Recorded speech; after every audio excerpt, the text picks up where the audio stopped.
Good morning, everyone. My name is Dr. Seth Nelson here from Rising Sun Chiropractic in Southern Minnesota Weight Loss Center. We're going to talk about you being unique and how our program is unique. And as we go through our program, we see some really life-changing and amazing things. And what I wanted to talk about today was someone who was just in a little while ago and is already down 13 pounds in her first 10 days. Now this is amazing. These are great results, and you might see some of our other videos where you see people are down 50 pounds in a few months. These are amazing results, but everyone is different and everyone is unique. And so when we are changing lifestyle and we are changing metabolism, we have some people that might have 13 pounds down in the first 40 days. And those are not bad changes. These are amazing steps in a positive direction.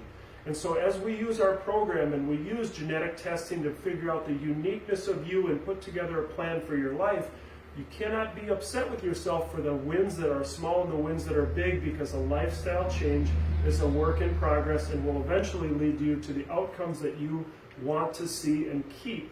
And so if you have questions about where you're at and you have questions about how our program can fit into your unique lifestyle, we're happy to have you in and have a discussion about it. So please give us a call, click, or stop on in, ask some questions, and we'd love to tell you more about what we do. Have a great day.